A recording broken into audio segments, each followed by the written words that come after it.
I am Maggie. I am 29 and I'm calling in from Los Angeles. How long have you lived in LA for, Maggie? About 6.5 years. And what brought you out to Los Angeles? I just needed something new, a change of pace. I had just graduated college. I had been actually out of college for about 8 months, and the family I was nannying for moved to New York City. So I decided I need something new and just different change of pace. And where did you live immediately following graduating from college? Cleveland, Ohio. That's my hometown. Were you born and raised? Okay. And what did you study in college? Communications. Did you take out student loans for that? I sure did. We'll dive into that a little bit then. What do you do for work now in LA? Now I'm in property management and real estate, but I also have a few side gigs on the side. I babysit a lot, but my primary job is property management. And how long have you been doing that for? Roughly 3 years. How much you make? My gross income is 30, but I get free rent with that job. So I don't know what you would consider that, but What's rent typically go for in, I guess, the unit that you live in? my unit, it goes for 4,000 a month. Oh, so you're getting free $4,000 a month of rent. Yes. But I mean, it's the area I live in. I live right by in between Beverly Hills and Bel Air. So I live right by UCLA. So the units in my building go for pretty expensive, pretty high. They're not very new units, but it's all location. Yeah. Okay. Nice. And so how long have you been at that current complex for? 2.5 years. And so what are your roles and responsibilities of managers? Like managing all the tenants, questions, everything else in between? Yeah, I have it's 42 units, and I mean these college kids they pack in here. So as much as I would love to say that my two bedrooms only have two residents, sometimes they can have up to six. So I tell people I'm a glorified mom to 150 20-year-olds. So it's basically just day to day. It can change, but it's making sure that tenants are paying on time. I'm also the leasing manager, so leasing out vacant units and putting out any fires, sometimes quite literally, if necessary, taking care of leaks, just basically maintaining the property in good condition at all times. And you enjoy what you do for work? I do. Yeah, I do. It kind of fell into my lap. I wasn't expecting to get into this, but it fell into my lap and I'm good at it. So I enjoy it for that reason. Just feeling like, okay, I'm good at this. So that's why I enjoy doing it. Is it something you, I guess, see yourself doing long term? Yeah. It's a very autonomous role. I don't like I haven't ever thrived in jobs where I've felt like I'm being babysat the whole time. I know that I'm capable of doing stuff on my own, and I actually feel like I thrive more when I feel like I'm being trusted. So I like that this is kind of a more of like a hands-off role as far as like a manager to my position's standpoint. Good. Well, I'm glad you enjoy it, and you get free rent. So I mean, LA is not a cheap place to live, especially if you're only making $30K a year living in LA. That's very difficult to do. But if you got the free rent inside of there, I was curious on when you said the budget over, it said 0 for rent. So I was curious what the situation, if you're living with family or what it was. But that makes a lot of sense there. How would you define your current financial situation on a scale of 1 to 10? I would say I am okay. I wouldn't say I'm comfortable, but I would say I'm okay. I'm fine. I'm able to pay my bills and I don't have too much credit card debt. But I would like to be in a better place. Say that. What's your ideal place you want to be in? Where all my loans are able to be paid off within a year. Let's figure out a way to get you there then. I would love that. That's what the point of the show is, to figure out what can we do to cut expenses, increase income, and get rid of debt. Because when you got, I guess, looking at student loans, credit card loans, car loans, Yeah. it's not when all that money is going to the bank with interest, it's not a fun spot to be. Not fun. No. So let's dive in, I guess, current debts we have then. Student loans. I see $15,227. Mm-hmm. And when did you graduate from school? 2016. So did you have a larger sum of student loans that you've paid down, or was it always about 15,000 since you've graduated? Yeah, when I graduated, it was at 32. So I have paid off a good chunk of it over the last few years. And then I'm assuming you haven't made any payments in the last 3 years since they've been on paused? No, I was able to pay them during COVID. Yeah. So they are unpaused. I've been paying them I didn't have to start paying them until a year and a half after I graduated. Okay. But I guess Yeah. for the last 3 years, since interest stopped accruing, a lot of people will stop, since they're on forbearance, a lot of people will stop paying them. Did you contribute any money towards paying those down? I continued to pay them. Yeah. Awesome.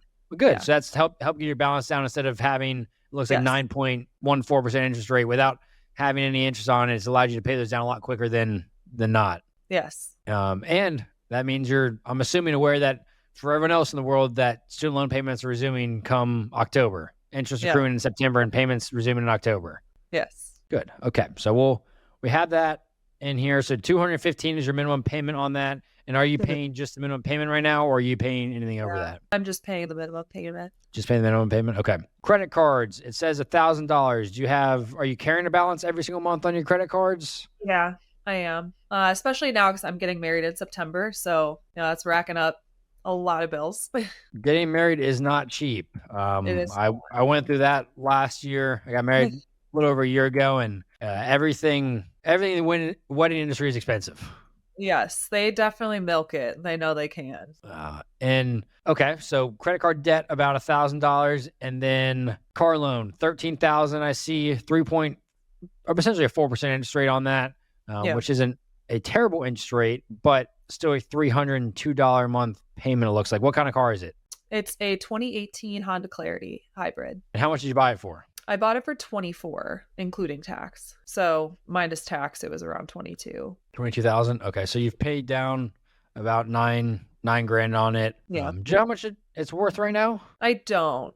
No, I don't. How many miles does it have on it? Oh gosh, I think around 80,000. Let's see. I'll go on here and see what something in that ballpark would be. At least 20, probably. Yeah, I'm curious myself. I see one for 18.9. I see one for 21.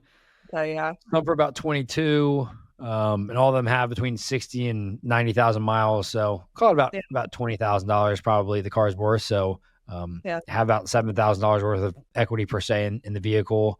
So you're not under all water on it, which is always a good thing. Okay, so those three different debts you got then with student loans, credit cards, and car loan, about just over $29,000 in debt. What assets do you have besides the, I guess, $7,000 worth of the car? That's about it. No retirement accounts, investment accounts? Oh, yes, I do have investment accounts. I always forget about that, which is maybe a good thing. I have some money in crypto, which I don't know if you would consider that an investment since it's not really. I would consider it an investment, but I would consider whatever money you put in there, you don't know what's going to happen to it. Yeah, exactly. How much do you have in crypto? I put in 3 and I have 2 right now. And what other investment accounts do you have? I have a 401k, and then I also have money in S&P index fund. And is that just in a normal taxable brokerage account? Yeah, it's with Stash. Okay, you use Stash. It's one of the, I guess, automated investing platforms. Yeah, and then I use Fidelity for my 401k. Okay, and how much do you have in the Stash account compared to the 401k? I have 11,000 in my S&P, and then with Fidelity, I have around 6 last time I checked. Okay, and the Fidelity is the 401k account. Yeah.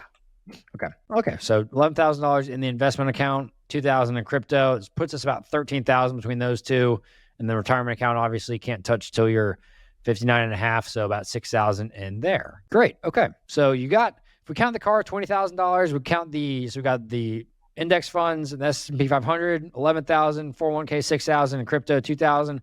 Got about 40,000 worth of assets, 29.3 worth of debt, so net worth around $7.6 thousand. So it's positive, which is always a good thing. Okay, like that's not very much. I wish it was higher at my age, but I got into the investing game late. Yeah, I mean it happens. But the best time to start investing is today. The previous best time was yesterday, but hey, you can always just continue to move forward. You're still young, so got plenty of time left on your side to invest for the long term, and got to get out of this debt first and foremost. Really is the main thing that we'll kind of talk about and figure out what are some ways to do that and get out of it quicker than not. But let's talk about you a little bit, your background. So what'd you study in college? Communications. And where'd you go to school? Grove City College. It's a small school in Pittsburgh. Nice. Okay. And what are your future career goals? You want to do something with communication, or want to stay in the property management world? I think I want to stay in property management, especially as I think about family planning. I just want to do something that allows me some flexibility, and doesn't require. I also like would not want to be part time, or I would not want to be full time. I would like to be part time, so that I could work on that family planning aspect. So I think there's a lot up in the air right now. As I like move into a new chapter of my life, but that's the goal would not to be totally unemployed forever. So, but if I was employed, it would be in something real estate related. Want to stay in property management. Okay. Yep. And what are your future like financial goals? Definitely to pay off my debt within the next year or two, and to be able to have, I don't know, just to have enough that I feel comfortable, that I don't feel like I have to like struggle to survive, and that I can just enjoy living and not have to worry about money so much. How do you feel about your current debt situation, having a car loan and student loans? What bothers you more? Probably my student loans. I just feel like they're looming. I've had them for a while. I've had them for longer than the car. So definitely the student loans. Do you budget your money every single month, or you kind of just spend your money and see where it lands in each month? I kind of wing it. I have an idea of what I can spend, but I don't follow it religiously because I feel like that would honestly probably give me more anxiety over money than I already have. But don't you think that if you manage your spending and track it, then you'll be able to find ways to cut money, cut your spending, and get out of debt faster? And I mean, have more control over your money in the long Yeah, term. If you I could see myself though if I went over like beating myself up for it and then like becoming like hyper focusing and making like on wanting to make that money up some other way. But I do think I need to get better about looking at my bank statements and not pushing that off. Like I think I need to get better about actually looking back at my statements because right now I don't because it freaks me out. Yeah, and I mean, frankly, it's gonna continue to freak you out until you take control of your own money. And I think taking control of your money, you're gonna have a lot less anxiety, a lot less worry about money when you know where your money is going. Versus right now, you're just praying in them each month that you got money in your bank account because you don't know Yeah. where it went. Um, but also like the analogy of professional athletes, Tom Brady didn't just blindly win his way to 7 Super Bowls. He's very meticulous. He tracks Uh, every single thing he does. He trains every single day. Same thing with money. If you want to get out of debt, if you want to build wealth, then you have to understand where your money is going. You have to track it. Or if you're losing weight, you got to make sure you're yeah. tracking your workouts, understanding what your workouts are to get there, what food you're eating.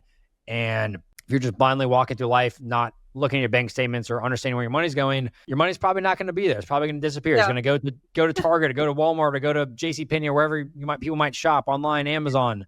So I would suggest, and we'll kind of talk to some of this and going to dive into your monthly expenses here in a second and understand, okay, what are some things that you probably didn't know how much money you're spending on every single month? Yeah. Kind of just popped up, and you could save $100 a month if you actually started tracking and cutting this out, or stopped eating out as much. Or I mean, that's what I do. And it's not something that has to take hours and hours of your life. There's a lot of automated platforms out there. I use one, mint.com, that's free, Yeah. and it tracks all my spending. I log in and say, okay, great, I had this much money I've spent on restaurants, for example. Me and my wife have a budget that we set for restaurants and food every single month. And this past week, we're like, okay, how much we have left in for our restaurant budget this month? Great, let's go out to eat, or let's go order pizza on Friday versus going out to eat, and then Saturday we'll go to a nice dinner. Or do we have money for the rest of the month for both of these? Whatever it might be. But that way we can track it and look at it and understand this is what we can do versus let's just go out and eat Friday and Saturday night, spend $100 each meal, and then we're over budget, and then we're like, oh, well, that's where our money went. So Yeah. just something to be conscious about and look at it. When we look at it once a week, typically on Sunday night, and this is what we have for the following week to be at, and kind of make some of our plans around that. But that way you're more cognizant of it, and it's going to make you think twice too about buying that dress online or buying something from Amazon, because if you have a shopping budget, or you have an eat out budget, you're going to know, okay, I got to wait till next month to go buy this nice thing, or I need to save up to do this. And then you'll find yourself with being a lot more in control of your money. So Yeah. what was your childhood like growing up in Ohio? So I have 3 siblings. Grew up in a suburban area. My mom was a stay-at-home mom, so she kind of like took care of us during the day. And my dad is a computer science engineer, so he was always just like on conference calls a lot, but he was like the main breadwinner for the family. So we did have a pretty tight budget growing up because of that.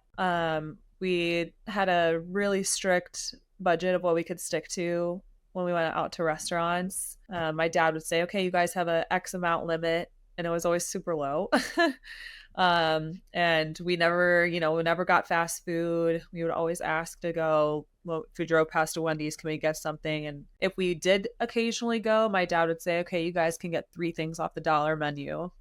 So he is definitely really strict with money. I never, my dad never paid for my cell phone bill. I've always paid for my own cell phone bill. I was paying for my own clothes by the time I was 16. And when I had my first job throughout high school, when I had a job, my dad, as a freshman in high school, I was allowed to keep half of my paychecks, and the rest went into a college account.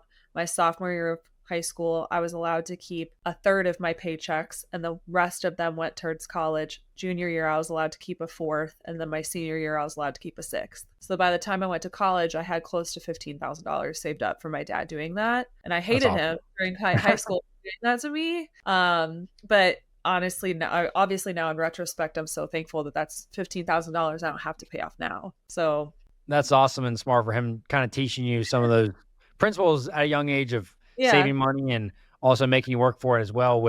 I'm sure at the time, frustrating seeing $15,000 going into a savings account you can't touch, but now you got, instead of having $45,000 worth of student loans when you graduated, you had $32,000. Now it's down to 15 and would be worth 30. So put you in a lot better spot today than spending on whatever else in high school you might have spent it on. Oh, definitely. Oh my gosh. And it would have been stupid stuff. It would have been like McDonald's. It would have been dumb.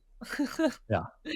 Did your parents talk to you about money growing up much? They did, but it was always in a negative way. It wasn't ever, it was always seen as something that was scarce. And even though my dad as an engineer makes a lot of money, but we lived like we were poor. So, and the way that he talked about money too made me always think that we were poor. I didn't know that we were a well-off family until like upper middle class until I was probably like 21. Just because of the way that he talked about money was always in the sense of like, no, we're poor. We can't afford that. What kind of things would he say in particular? Like any certain quotes or things that stand out to you? Yeah. Like, I mean, the whole like, okay, you guys can get 3 things off the dollar menu. Like that, just total core memory for me. No, we can't afford that. No, we don't have the money for that.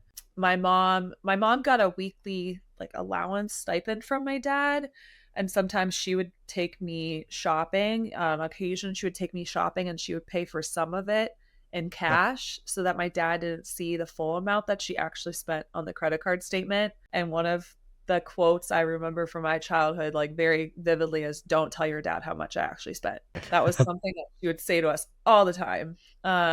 So I would say that is definitely a quote that stands out to me too. Right. So they talked about money a lot in a negative light, but sounds like your dad was also trying to be financially smart. Obviously having 4 kids is not a cheap thing to pay for, grow up, or on a sole income as well.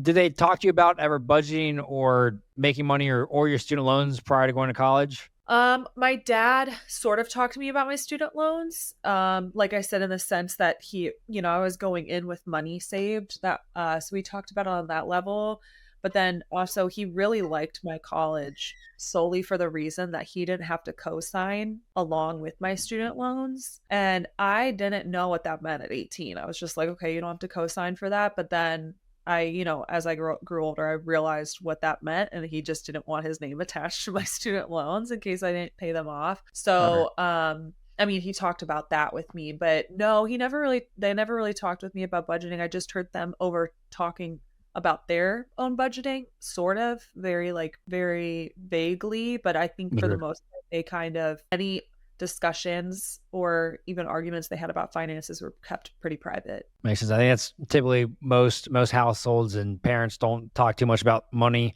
the world. And that's part of the reason why I wanted to start this podcast, is because money's not talked enough about in the world, and a lot of people don't understand how to learn about money or where to learn about money or kind of the inner workings of money. I started learning about finances when I think it was my junior year of high school. So I was 16.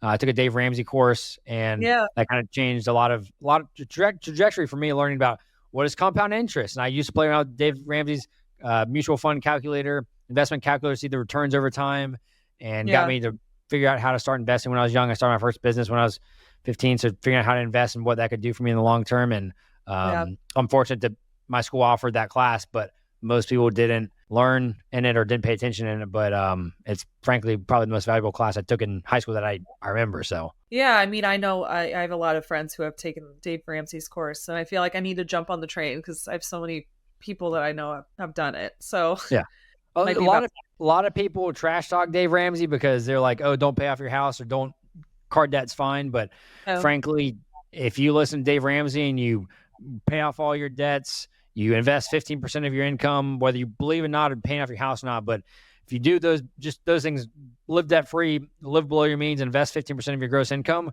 you're going to yeah, have millions of dollars by the time you retire. So yeah, you can't go broke listening to Dave Ramsey. Are you going to become a billionaire? No, you're not. Which he also is like, his plan will get you to probably the $5 to $10 million range, yeah, but it's not going to leave you broke on the street. So I think his plan and his teachings are phenomenal for 99.9% of people probably. yeah. But let's dive into the monthly transactions. I think we'll start diving into some of this. We have actually we'll go through your monthly budget first that you sent me. So we've got $23.74 in net income you're bringing home every single month. Is that solely from the property management role, or is that including your side gigs as well? That's including my side gigs as well. Okay, so just under 2,400. Yeah, We've got home maintenance $1,150 a month, car insurance $274. That's that seems steep. I guess LA is it just more expensive than LA, or do you just have not really a good driver. not a good driver? Also, Okay, a couple accidents in the last year. Not I was not at fault for them, but I'm not a very good your driver. liability to the insurance companies. Yes. Okay. Talking about liabilities, we have the car payment for $302. And then gas $180. So we got $756 a month going towards auto and transport, which is not a small sum. How do you feel about that? It's higher than I want, but it's almost necessary in LA. You have to have a car. It's necessary to have a car. Yeah. In LA, I don't disagree. I mean, there's public transportation, but it's not great. But I think that's one thing. Sounds like you want to get out of this car debt at some point. So we'll talk about how we can do that. Groceries $250 a month. I added in student loans for $215 since that's your minimum payment right now. So that brings your total necessities to about $1,232. And then in terms of fun money, we got eating out $200, entertainment $200, gifts $96, health and fitness $135, personal care $50, shopping $150, pet $30, and travel $200. So that brings total fun money to $1,061. Brings a grand total of expenses to just under $2,300. Net income just over $2,300. Total expenses just under that. So you got about a $80 buffer if you're sticking to these budgets. But given that you said you don't look at your transactions, typically I would say it's safe to assume we're going to look through these transactions and you're going to be higher than $2,300 in expenses. Okay, because this doesn't leave any currently stands, this doesn't leave any room for paying off this debt early if you're living paycheck to paycheck with $50 left over, $100 left over. So let's get to these transactions. You have, how many different credit cards do you have? I think I have 5. And what's caused you to get 5 credit cards? I don't know. Honestly, that's a good question. I just signed up for them when I wanted to. Like I have my United one because I used to fly United a lot to go back home. I have my Spirit credit card because I fly Spirit a lot to go back home. I actually use that one a lot. And then I have my IHG credit card because I wanted to get like the $200 credit for a hotel, and I just never closed it. My Prime Amazon credit card, I use that pretty frequently. Because you shop on Prime all the time? Yes, I do. I shop on Prime all the time. got these credit cards to get the rewards that you have or that they offer. They looped you in there. Well, let's see if these there's things with credit cards. Credit cards can be great if they're used effectively.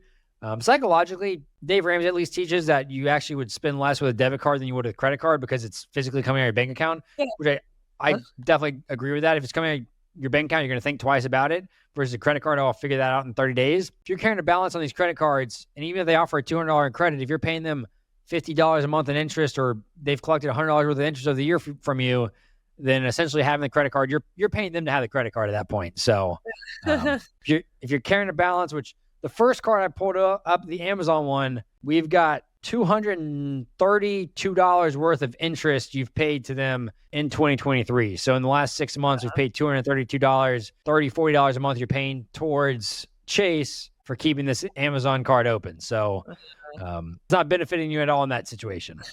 Frankly, if you've ever carried a balance on a credit card or paid interest on a credit card, I would cut it up immediately and cancel them, because if you're in credit card debt once, you're going to get in credit card debt again, most likely. So just eliminate that possibility by not having a credit card open. So let's look at this. We have your balance before this was $873, but you paid $1,500 towards it, which is good. So you paid off the entire balance, but then you purchased $608. So your new balance in the statement was 15 cents. So didn't end except with a 15-cent balance on this one. Let's look at the purchases on here. So you must have gotten some refunds here, because we got $54 in refunds from Forever 21 and $410 from Macy's on June 25th.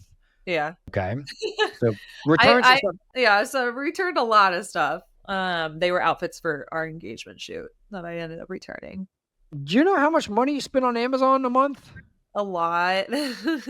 Ballpark, do you know? No. You put $150 on your budget. I mean, we got we got Amazon $32, Amazon $31, Amazon $26, Amazon $17, Amazon $12, Amazon $24, Amazon $16, Amazon $17, Amazon $31, Amazon $12, Amazon $3, Amazon $16, Amazon $60, Amazon $10, Amazon $13, Amazon $18, Amazon $11, Amazon $6, Amazon $18, Amazon $5, Amazon $5, Amazon $17, Amazon $10. That was a lot. I had to read them all out, but that is, and then we got, I mean, going crazy on this Amazon card. I know. I spent a lot. So you had $608 in purchases last month. Majority of that is Amazon. We have a rent-a-car for $16. We have another $3 transaction that's not Amazon. We've got cheesecake for $13, and we've got a Mama Shelter for $18, and we have West Shores Realty for $95. So we have what, $470? Oh, and Ralph's for $40. So we got probably $450 worth of Amazon transactions last month. So we're going to go in and change that original budget from $150 to $450 on shopping. Why are you shopping so much on you want to get out of debt? I feel like some of that was wedding stuff, but I can't remember. I don't disagree. Some of it's probably wedding stuff. I bought a lot of stuff on Amazon as well, me and my wife, when we were shopping for a wedding. But if you got $37,000 worth of debt, or sorry, $29,000 worth of debt, I wouldn't be going crazy on Amazon for your wedding. It's hard. It's a rabbit hole. What you should do, frankly, is cancel his Amazon Prime account and cancel the credit card and cancel your Amazon Prime account. I don't know if that would solve all the problems. That will cause the friction to order stuff and shop to go down drastically. Do you have the Amazon Prime app on your phone? Yeah. You should delete that too. I frankly, so when my wife and I moved into our house, the easiest thing in the world is one tap on Amazon. And I went crazy for weeks just shopping on Amazon, new things for the house, whatever it was. And I realized that I was just spending too much money on Amazon. I deleted the app, and it made I had to get on a computer to do it, or I had to log on to my wife's computer to do it at the time. And it made it so much harder to buy stuff on Amazon. And my spend on Amazon evaporated overnight. So that's what I do. I mean, because $30,000 worth of debt, you want to get out of debt, and we got $450 worth of Amazon transactions for probably was not necessities here. Yeah, probably not. What is this Ralph's transaction? Is Ralph's a gas station? No, it's grocery store. Grocery store. Okay. And then we got West Shores Realty. What are you paying them $95 for? That's my brokerage fee per month to be a real estate agent. Okay. So you have to pay every single month for that. Okay. Yeah. Are you keeping track of that in terms of business expenses?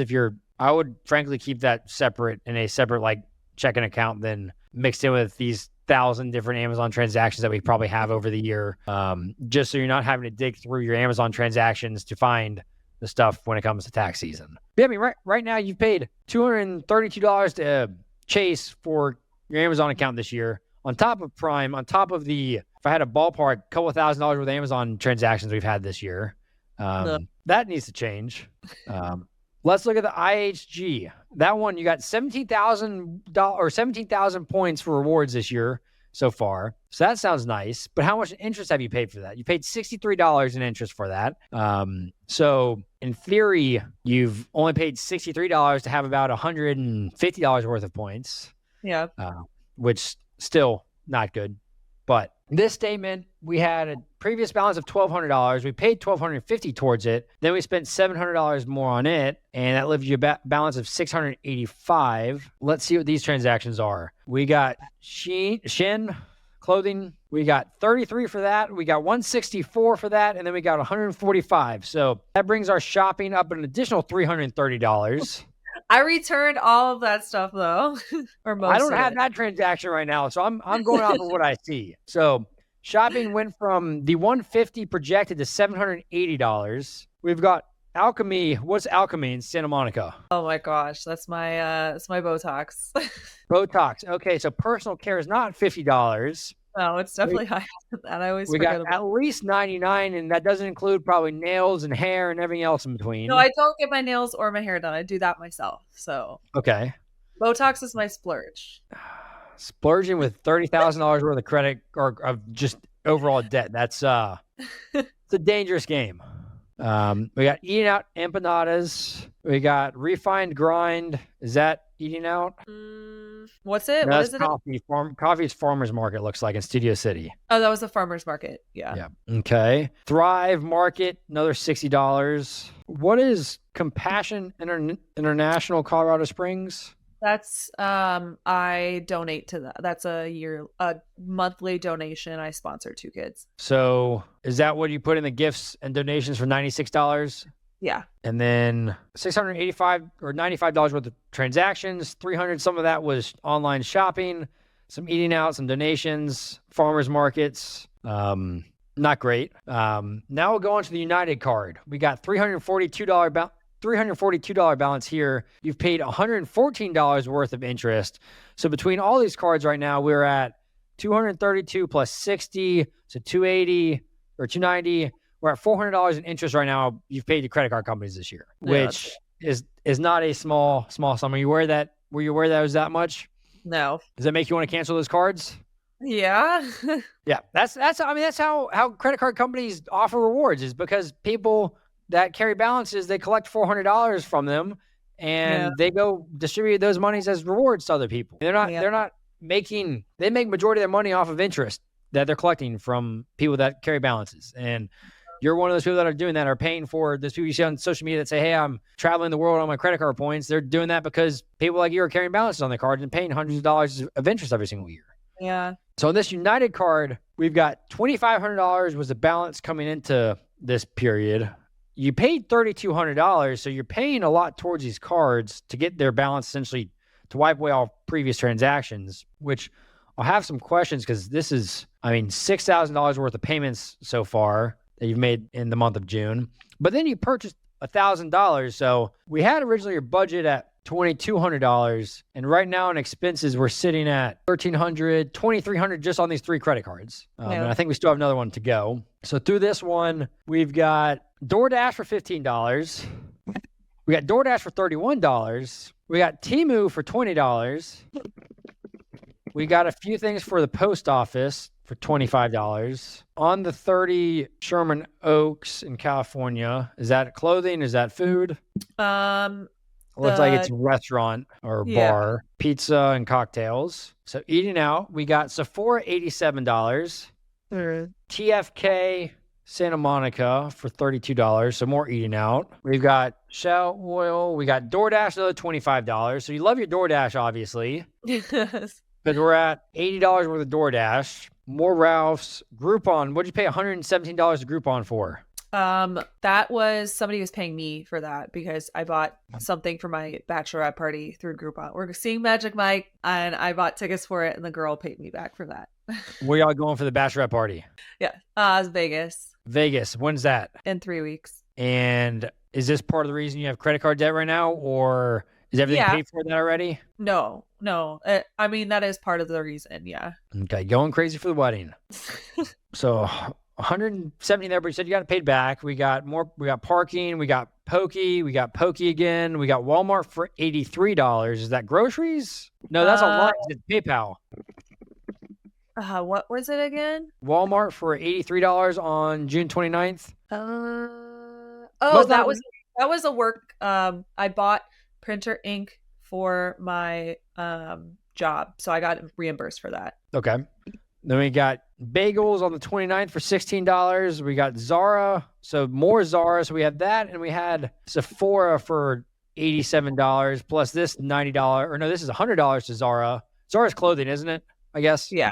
Okay, so we got another $100 to shopping. So shopping budget is now at $900 for last month at least.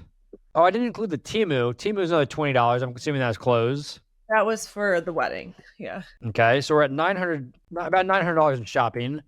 And Sephora, we need to add to the personal care budget, which is another $87. So personal care is at $186 now. More DoorDash for $20. More DoorDash for $20. Marshalls for $28. So more shopping. The Home Goods for $38. More shopping. That's another $70 in shopping. And more parking.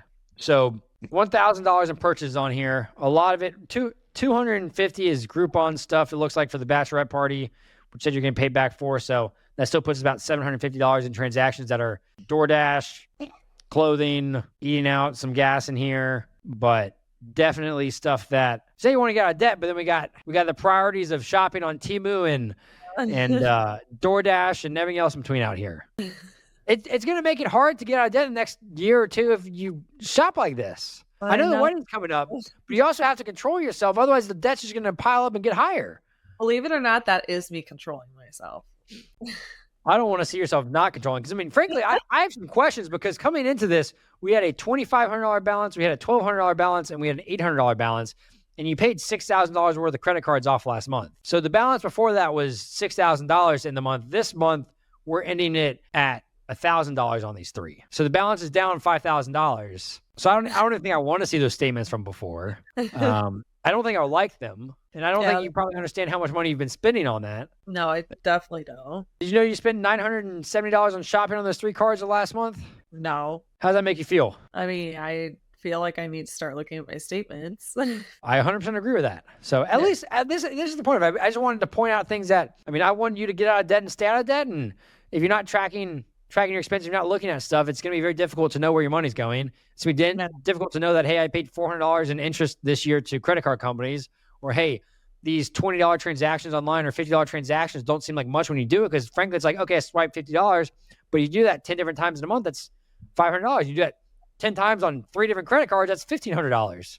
Yeah. And you got these spread across so many different accounts that you look at one statement, you're like, oh, it's only $500 I spent on this last month. But then you do that across 3 or 4 different accounts, it adds up a lot quickly. And we got the last card I have, I think, is another Chase card. Balance is $483. You paid $1,000 off of it last month. This year to date, you've paid $120 in interest, plus their $95 fee on top of that. So that's $215 you've paid to this single credit card. Top of the other ones, you paid about $620 towards these credit card companies in the last 6 months.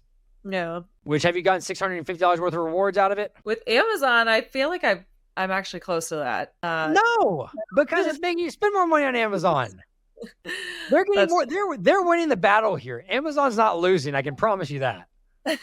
They've got $100-some worth of interest from you. They've got you, or sorry, $232 worth of interest. They've got you wrapped around their finger with however many Amazon transactions that was read off at the beginning of this.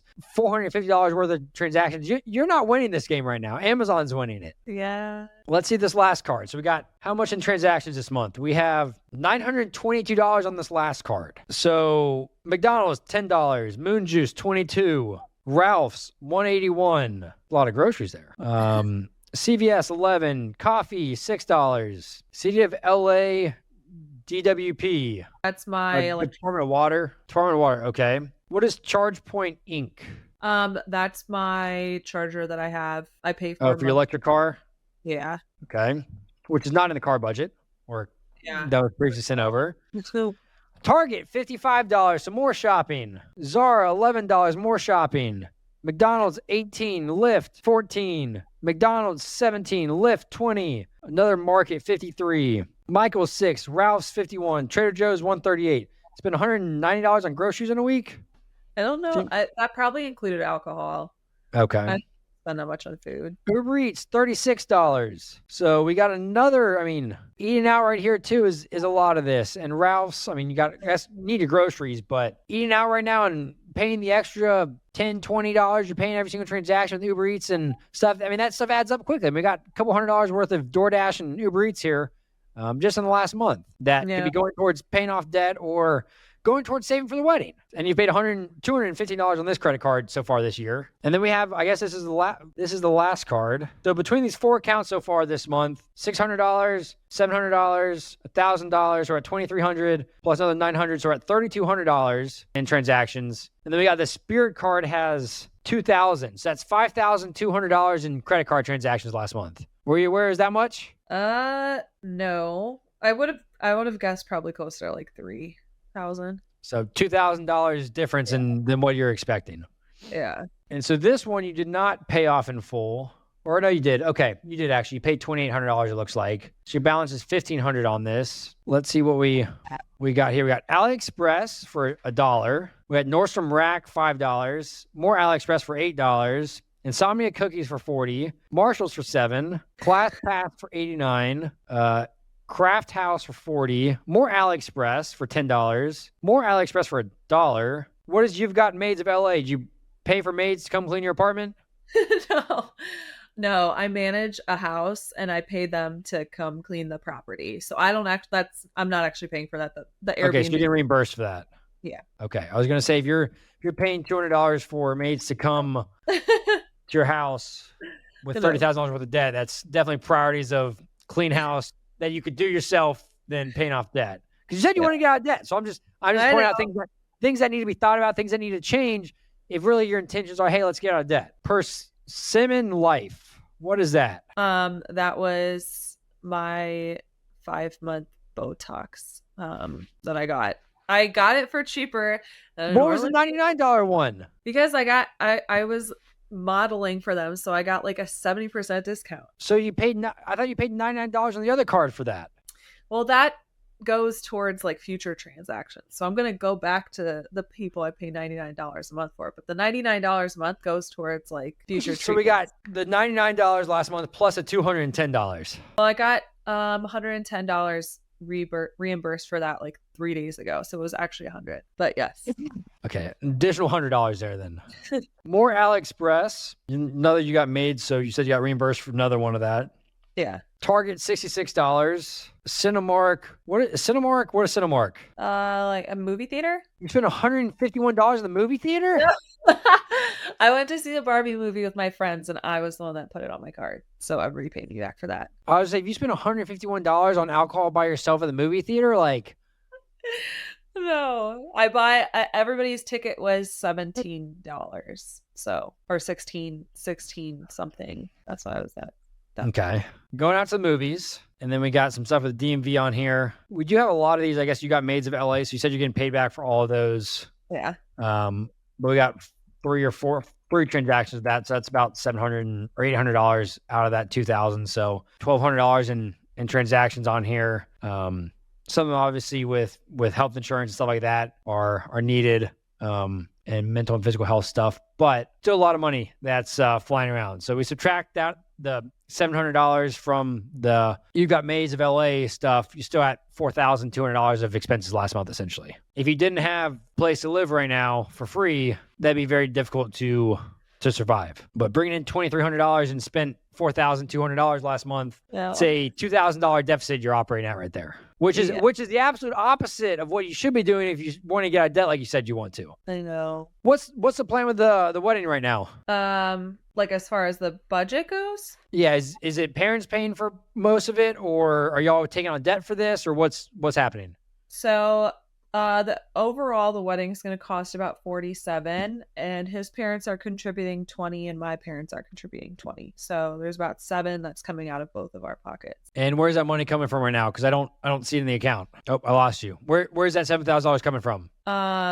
Like what's it going towards, or how are you going to be saving for this if right now we're spending $2,000 more a month than you're making? Because the last thing I want you to do is be putting this on credit cards, and then you have a $7,000 credit card payment that's due the day you get back from your honeymoon or the day after your wedding, and you start your marriage off with $7,000 of credit card debt. Yeah, well, so I'm currently trying to get a second job, so that's kind of the hope is that something comes up that helps me out a little bit. I'm also babysitting a lot this week, so just trying to pick up extra odd jobs here and there to make up the difference. Does your fiance know about the spending problem we have right here? Probably not to the extent that we just uncovered because I was not even aware of it. Did y'all talk about your finances? We do, sort of. We are about to dive into that in premarital. For the most part, we kind of keep it separate because we intend to have separate accounts once we're married, but a joint account for when we have kids. So we And kind of just, what's your reason of keeping accounts separate? I mean, I feel like it's because we both have different things that we think the other person shouldn't be spending their money on. So it's more just to like keep the peace. Like, okay, you have your own account that you can splurge stuff on, and he has stuff that he can splurge on that I'm not fond of. So it's kind of stuff like that. I'm curious. I mean, frankly, I mean, a lot of people have different opinions on whether you should have joint accounts or separate accounts. Yeah. I'm personally I'm for the joint accounts because when you're married, Yeah.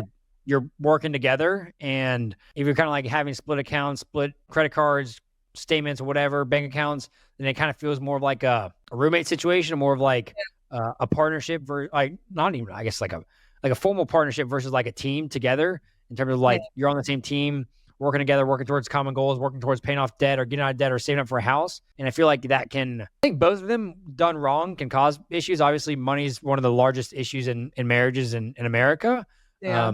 But I just feel like being on the same team is important, and making sure that there's a plan for both of you that you both agree to and have the same vision and goals. You can also Yeah. work towards it. And even with like you wanted to have your separate things you spend money on, like one thing you can always do is, okay, say you pool your money together, you have joint accounts. Well, $500 a month towards Maggie's, whatever she wants to do, and $500 towards your fiance's. And that's money that, hey, Maggie can't question what they're doing, and they can't question what you're doing. Yeah. That way you're still joint together, but you still have your separate accounts where you can go get your Botox done or go shopping or do X, Y, and Z, and not feel like, hey, I'm gonna get judged for spending $100 on Botox when you have that money allocated towards you in your budget. And I think it makes it better too. What's their financial situation? Is he in debt or? Yeah, he does. I mean, he has a good paying job, but he had some not great financial habits in his early 20s that have caught up to him now in his early 30s that he's, having to account for.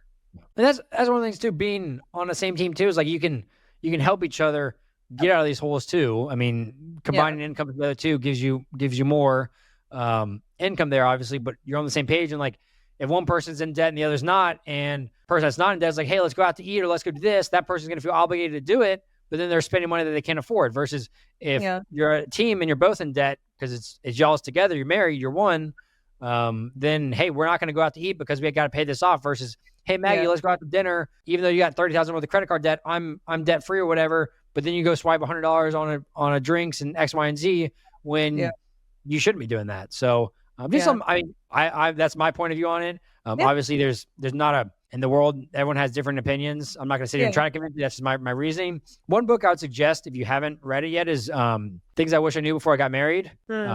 It's by, I think it's Gary Chapman. I think it is. Oh yeah, I know him. No, it's I wish. Is it Gary Chapman? Yeah, it's Gary Chapman. And my wife and I read it before after we got engaged, and just has a lot of different questions about relationships and gets you to have conversations with your significant other that typically you wouldn't have. Money conversations, relationship conversations, responsibilities, and everything else in between. So would definitely recommend doing that and just trying to figure out like what your goals in life are together and trying to figure out how to do it. So, but I'm glad you're going through premarital counseling because that's beneficial as well, just to have those conversations. It has been. We're also reading a book called The Meaning of Marriage, and I don't think it addresses finances in there, but that's been good too. Yeah, good. And I mean that's the issue too. I mean, it doesn't address money, but money is one of the biggest things in marriages because it's one of the leading causes of divorce and conflict and everything else in between. So just understanding that and having conversations to make sure you're on the same page. And like you said, you don't necessarily agree with everything that he spends his money on, doesn't agree with what you're spending your money on necessarily. And like, that's just going to cause resentment in the long term if you don't figure out what's an actual plan or a budget or however to do your finances in a way. But I would try to figure out how do how do you combine them together is me personally, but this isn't, I guess, not necessarily a relationship show. It's more of a money show, but that's my advice when it comes to money No, and I relationships. appreciate it. Yeah. Yeah. Just things to talk about. I mean, money's just something that's not talked about a lot in life. And even in relationships, a lot of people get into marriages or without talking about money at all. So Yeah. definitely would suggest having that conversation sooner than later, because you said you get married in September. So, I mean, that's 6 weeks away, probably. 7. Yeah. 7. So yeah, definitely need to have those conversations quickly then. Let's look at this last account. So this looks like your bank account. We've got $4,000 in it. We deposited $8,000, but then we deducted $11,000 out of this account throughout the month. So that is going all over the place. So we have a lot of stuff on Venmo. Is that people paying you for stuff? It's like, yeah, I mean, I use $3,000 worth of stuff. Okay. We've got stash on here, withdrawals. So we have a lot of deductions out. Okay, so a lot of the deductions are payments to credit cards, student loans, stash. You did $150, another $150. So you're doing $150 a week into stash, it looks like. Why are you putting money into stash versus paying out the credit cards in full, make sure you're not carrying balances there, or paying down the student loans? I don't know. I guess because I assume that accruing interest on that is higher than the interest that I'm going to end up paying on. Do you know the average return of the S&P 500 is? So it depends if you want to account for inflation or if you don't want to account for inflation, but typically it's around 10%. And so you're putting money in there in the goal of achieving 10%. Obviously, the past performance doesn't guarantee future returns, but 10% is kind of like the number a lot of people use without accounting for inflation. I like using 7% to account for inflation. But if you're earning 10% in an S&P 500 fund, then you got student loans at 9.14%. You're not making any extra money on it. Yes, it's 0.86% higher on average, but that's also the S&P 500 has risk.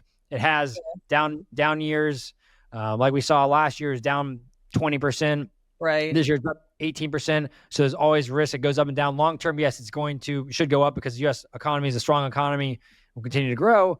But you also have to account for taxes after that too. If you do make $1,000 in the stock market and you sell that, you also owe capital gain taxes on it. So really, 9.4% interest rate on student loans, you shouldn't be putting any money towards investing until you get this debt paid off. Because you're not going to earn 9.14% interest or returns after accounting for taxes and accounting for risk. Yeah. So frankly, if I was in your shoes right now, we got $15,000 worth of student loan debt. You got $11,000 in S&P 500 funds and $2,000 in crypto. I would frankly sell the S&P 500 stuff you have in stash, sell the crypto, have to account for capital gains with both of those. So you might have crypto, you lost $1,000. It sounds like the stash account, you might have made some money there. But I would frankly sell that and pay off the student loans because they're 9% interest. Well, I guess first I would make sure your credit cards have zero balances, and I'd cut off the credit cards, never use them again, because that is causing your shopping and spending to go out of control.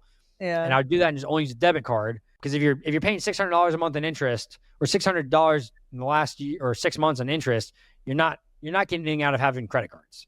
You're paying more to the credit cards than the rewards you're getting. So if you're carrying a balance, you shouldn't have credit cards. So I would make sure, sell the S&P 500 stuff, sell the crypto, pay off the credit card debt, balance there, cut those up, and then put the rest of it towards student loans. And that should be, I don't know, you have about $3,000 left or $4,000 worth of student loan debt left, but you should be able to pay that off in the next couple of months if you sit down and start budgeting it, and that'll wipe away a lot of your debt. And you won't have, once you get that out of the way, it's $215 a month that could be going towards the car loan to then get out of. And I say that for going the credit card first, because those are typically the highest interest rate. 20-something%. Student loans 9.14%. So I would do that second, and then car loan third, because it's a 4% interest rate. Yeah. And there's two different ways to get out of debt. One's is debt snowball route, which is you take the lowest balance and you pay that first, and then you snowball it up to the next biggest payment, the next biggest balance. The avalanche route is the highest interest first, and then the no matter the balance. So I like the avalanche route in this way, going to the credit card first, then going to the student loans, and then going to the car payment. And that will just start freeing up money once you get out of the student loan debt to then be going towards the credit card payment, the car loan payment. But if you can get rid of the student loans and the car loan in the next 12 months, which you should be able to if you sell the stuff in the stash account and your crypto, then that's going to free up $500 a month in just pure cash flow that you can be putting towards investing. You can put it towards savings. You can put it towards building a budget that fits your lifestyle, and you can put it towards shopping or towards going out to eat or whatever it might be. But that's what I would frankly do if I was in your shoes. What do you think about that? no, it's definitely something to think about that I'm going to. And I do want to close some of those credit cards because I just like All of I them. a couple of them that I've kept open because I don't want to hurt my credit score by closing them. Like I closed one of my oldest credit cards or my oldest one and it totally killed my credit score. What's your credit score right now? I think it's 720. 720. Okay. It's not, still pretty good. Yeah. But it brought it down below 700 when I did that. Which I didn't even know that was going to happen because I just wasn't educated.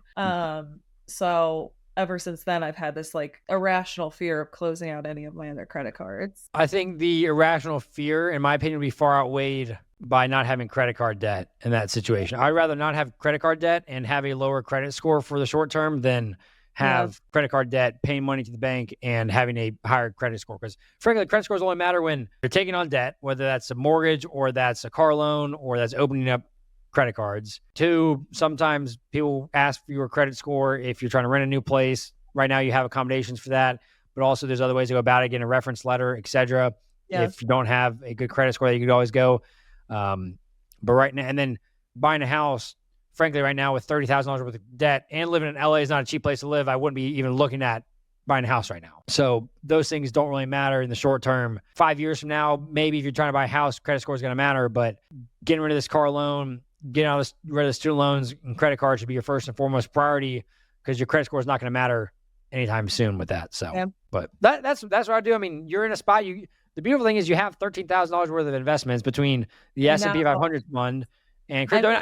I just like get so scared letting that go. Even though I know if I paid off my loans and I paid off my car, I could I could build that back up in no time. You build up so quickly. And guess what? The interest on the student loans is gaining just as much amount of interest as the average return of the S&P 500 fund. Yeah. So, and right now we're almost at an all-time high on the S&P 500. So it's like, okay, right now is probably a good time to sell it. At least it's better. It's better than it was in November or October. You would have been down 30%. So your portfolio has grown $3,000 probably in the last 7 months, which is now added value that you can put it towards paying off these student loans. Yeah. And you should do it before interest starts accruing here in 30 days about. I think September 1st is when it starts. So that will help you pay that down a lot quicker, get rid of the credit card debt. And then, once you pay off the student loans, open up $200 a month. And if you want to start at that point, paying down some of the car loan extra, paying $400 versus $300 or $450, and then the other $100, put it back in your stash account, you can do that too. It is a 4% rate on that point. Personally, I like going fully after all the debt and just getting that paid off completely to have that off your monthly expenses and then start investing, just put everything towards that. Because a lot of people will say, hey, well, it's a 4% interest rate. Don't do that, invest it. But frankly, what happens is, oh, it's 4%, I'll invest it. Something new and shiny comes up on their computer screen and they go shopping instead of investing it. So really, you only beat a 4% interest rate if you invest every single dollar that you would normally pay off that loan. Most people go and spend that money. So that's why I'm like, hey, let's get completely out of debt. And then you're going to have the world as your oyster with $400 or $500 more in payments that you're going towards shopping and doing X, Y, and Z. So that'll cut your car payment or car budget down, and you'll feel a lot more free. Granted, we still have to get the spending under control because you're spending $970 last month on shopping. But if you can limit that down, if you can limit down some of these other things, entertainment, eating out, whatever it might be, I mean, you can still enjoy life and start investing money for the future. But when you're bogged down by debt by $500 a month in payments, and you're shopping and spending $2,000, $3,000, $4,000 a month in shopping and other things, it's gonna be difficult, one, to get out of debt, and two, to start investing for the future as well. So but what do you think your biggest financial mistake has been? I mean, definitely not looking at my statements and actually keeping an eye on what I'm spending my money on. Well, that happens because then it's like you don't want to look at it because you know you're not going to like it, but then you don't look at it and then realize it. So but you're young, you're smart. You know your dad instilled a lot of principles in you in terms of budgeting and spending only what you can afford. And now it's just making sure that you utilize those and you follow those and start tracking your money. I mean, frankly, after this call, you should cancel all your credit cards. You should start a mint account and start budgeting. And you should sell your crypto and S&P 500 fund and pay off these student loans and the credit card debt. And you'll find yourself in a much more freeing space. You won't feel as anxious about money once you get all this debt paid off. What do you think about that? No, I think I'm going to. I mean, I'm obviously going to talk about it with my fiance first, but yeah, I think that's a really good idea. Talk about it, and if he disagrees and he says keep the crypto or keep whatever, tell him I want to have him on the show, and we can run through his finances too. So, but I've never heard someone say that they've had less anxiety about money when they pay off their debt. So. I just, like I said, I have such an emotional attachment to my my stash account because I've spent years building that. So do you have more connection to your stash account or to your student loans? Because right now you're choosing the stash account over the student loans when the student loans are at 9.14% interest. If you hadn't been putting money towards that stash account, the student loan balance would probably be about zero right now. Yeah. It's not easy because frankly, a lot of people are like, oh, I want to invest while I'm young, compound interest, everything else in between. But when you free up a lot of your income from going from debt payments, now you can actually invest that money. That's going to help you build a lot more wealth long term anyway. So do you know if you invest $500, say you get out of debt in the next 12 months, which I think is completely feasible and doable for you. You put $500 a month away from you'll be 30 to when you're 67. Do you know how much money you'd have at the time? Close to $1 million, I want to say. So that'd be what, 37 years. We'll assume a 7% rate of return. It'd be $1,048,000. Yeah. And that's if you only do $500 a month. And once you get out of this, I mean, that's strictly just your car payment and your student loan payment right there. That you can spend everything else in between under the sun, and you still have $1 million 37 years from now. But if you up that to $700 or $800, and you start putting money towards it, then you'll end up with a lot more money. Yeah. So that's why you got to start budgeting now and taking control of your money, because you're still young, you still got plenty of years ahead of you, and you got to get your money under control now, because that's going to pay off tenfold versus if you wait 10 years from now and you're like, okay, I want to hit $1 million, and that's going to shave, if you continue to do $500 a month, but you don't start till you're 40, instead of having $1 million, you would have $478,000. So waiting 10 years to start investing after you clear off your debt, or waiting 10 years to pay off your debt, that's going to be growing at just the same interest as the stock market. You're going to have $500,000 less in the same time. And by the time you're 67. Yeah. I would put you, I mean, right now you have honestly, the best thing you have right now, or one of the best things, is you got free rent. That's a phenomenal spot to be in. And especially in an expensive place as LA. And I would definitely agree right now. I mean, I understand what you're saying. Like, you're not comfortable in terms of your current financial situation, and you said you want to get out of debt. And I think there's some actual items here on what to do with getting out of debt. Is 1, start tracking your spending. 2, sell off your investments to pay off the student loans and the credit card debt. And then 3, start putting every single dollar towards your student loan, the rest of the student loans, and then the car loan. And you're going to feel a lot better 12 months from now being completely out of debt. So. Yeah, I agree. You can do it. I know you can. I know I can. It's just taking the leap. It's a leap, and it's not going to be easy. It's not going to be easy when you see some pop up on Amazon and Amazon Prime Day come around, and you're going to want to go shopping. But the two routes you have in life is choose the hard way, which is get out of debt and avoid that thing, or we're going to take the quote unquote easy route, which is, oh, I'm going to ignore it, and I'm going to wake up 15 years from now and have more credit card debt, more student loans, and going to not be happy. So really do appreciate your time coming on here. Hopefully this was beneficial. Hopefully I have 1,000% have benefit from this.